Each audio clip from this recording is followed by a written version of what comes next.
For all quality and premium content, subscribe to Jaggy Sports. Hey, what's up, guys? Jag from Jaggy Sports here. It's June 6th. Hope everybody had a great weekend. It is Monday.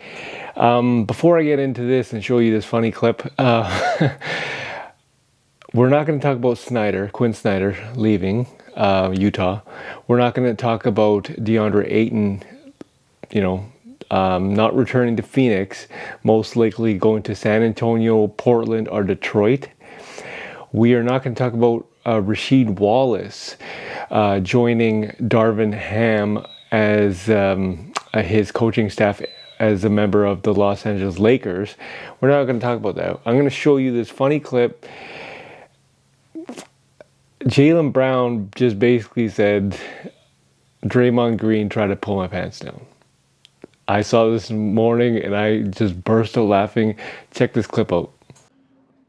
In that situation, Draymond fouled me on a three, then put his legs on my head or whatever.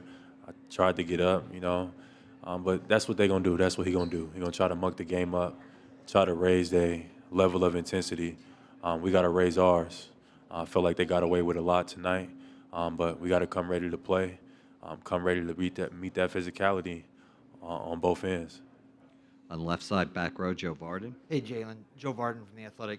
I'm just curious, in that moment, back on the Draymond play, when you're kind of going back and forth with him, are you aware that he has one technical already? No, not really. I'm just trying to play basketball, and I feel like that was an illegal play. I feel like they could have called it, but they let it go in terms of a technical on either way. But I don't know what I was supposed to do there. Like some guy, they got their legs on the top of your head, and then he tried to pull my pants down. I don't know what that was about, but that's what Draymond Green does. He'll do whatever it takes to win. He'll pull you, he'll grab you, he'll try to muck the game up, because that's what he does for their team. It's not nothing to be surprised about. So, CJ, when you play against Draymond and he's in this mindset, this pest, I see you smiling. When he's in that pest mindset, what is it like to play against him? I love it. I love it. It reminds me of my childhood playing in the parks and things of that nature. But I think the referees understand who Dre is as a person. They understand his value to the Warriors. They understand his value to the playoff atmosphere in general. And I always say the best refs know how to monitor the game, not control it. And in the playoffs, you don't want them controlling the outcome of games. They had the understanding of regular season, it's probably a technical. In the playoffs, facing elimination essentially, Golden State goes down 0-2. There's real problems in the Bay Area. And I think they handled that situation accordingly and properly, but Dre's got to be careful because if he puts himself in that position in the Boston Garden, things might be different, especially when the fans start booing. See, I find that so interesting because it's almost as if he's able to create a double standard for himself while simultaneously calling out the fact that people treat him on a double standard. But for me, I look at this and I say, first of all, is that even fair? Because nobody on the Celtics can do that.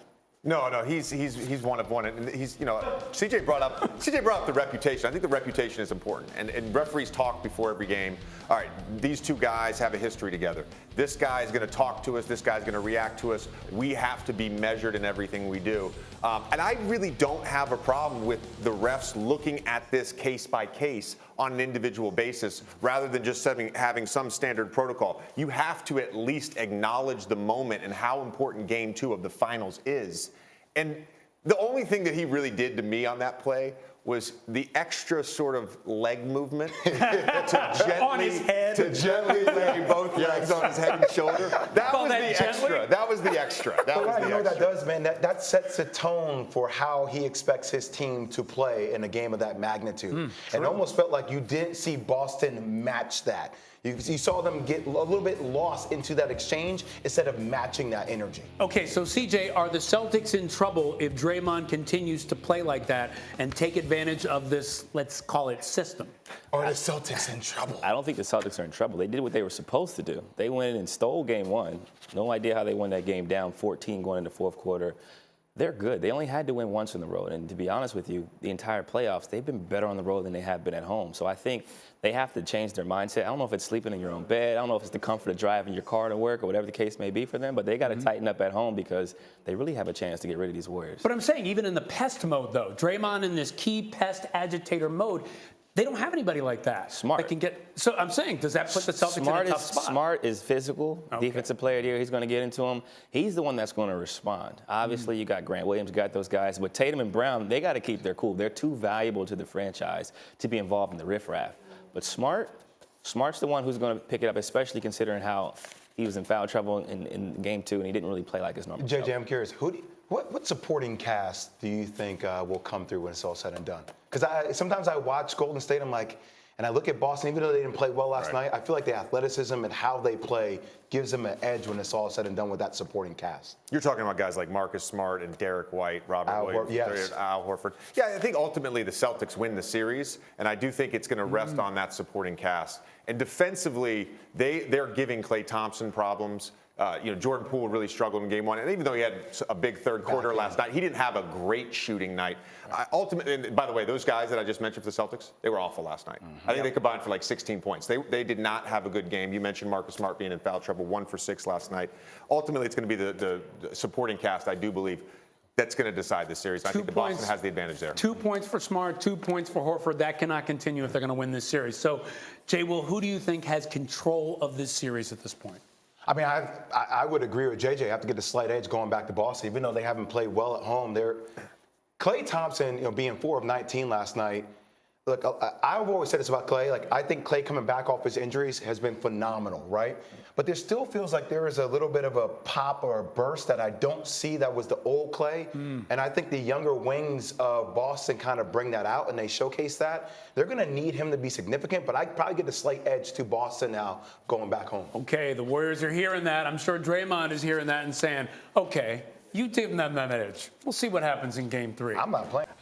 I mean, is this like grade 2 or something? Like, I saw the clip. It didn't seem like he was trying to pull his pants down.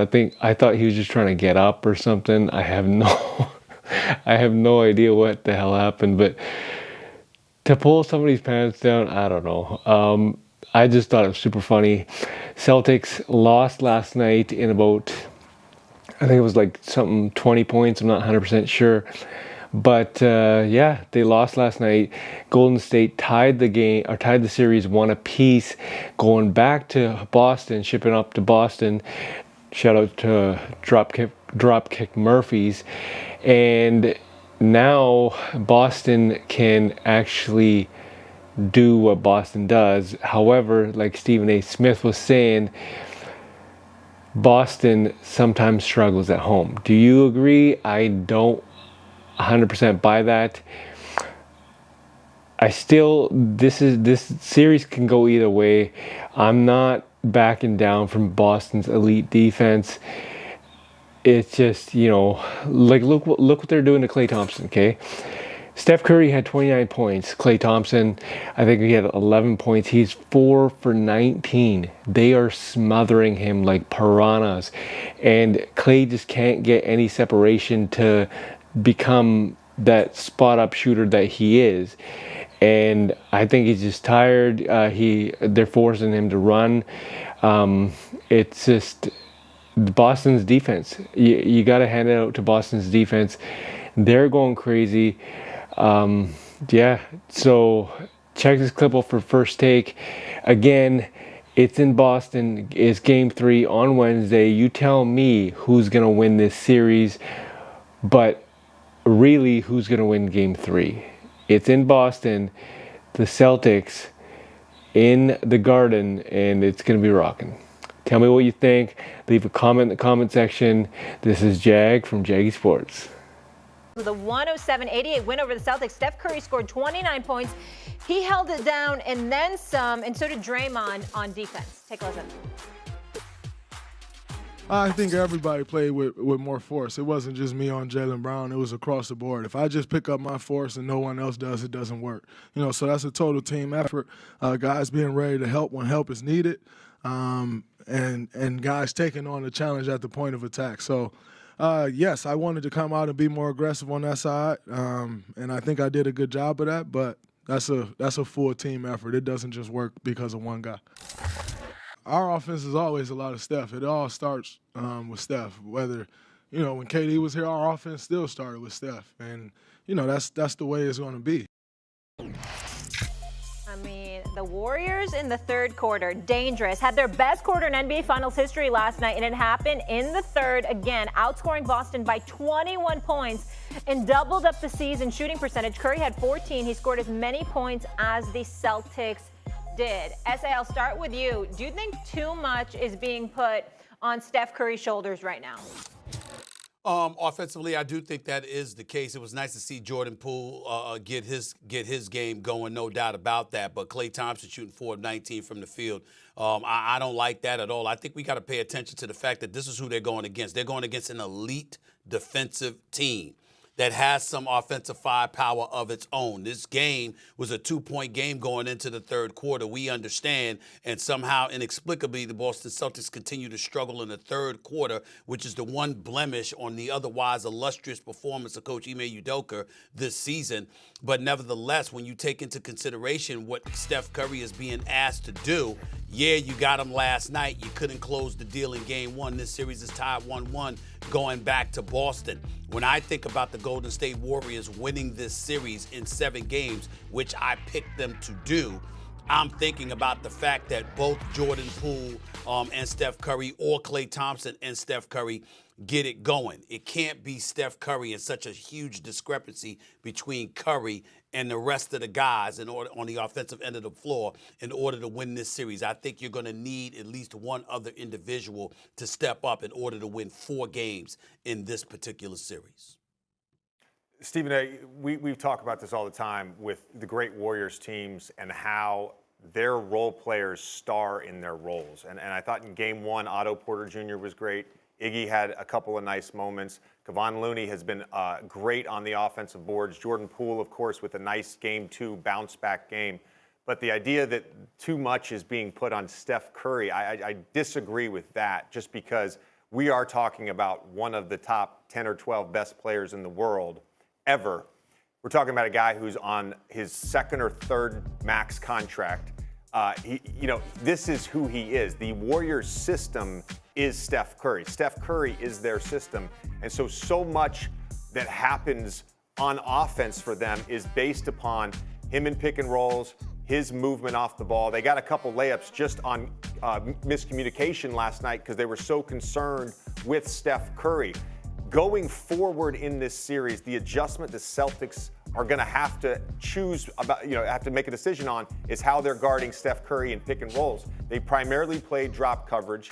Through 3 quarters of Game 1, the Warriors scored about 1.9 points per possession on those possessions. Last night in the third quarter specifically, when he got it going, that was drop coverage in those pick and rolls. So if they decide to potentially blitz, if they decide to sort of have the big up in that coverage, then all of a sudden you get the backside 4-on-3 action that the Warriors are so good at. And that's where I think you can see more counting stats from some of their role players. But to your point about Klay Thompson, he absolutely has to be better throughout this series if they're going to win this series. Like, he's got to be that guy that scores efficiently, gives you 20 to 22 points a game, and he's really struggled. And gives some of that credit to the Celtics defense. I think, primarily Jaylen Brown in Game 1, but throughout Game 2 as well, they are doing a great job of contesting his shots.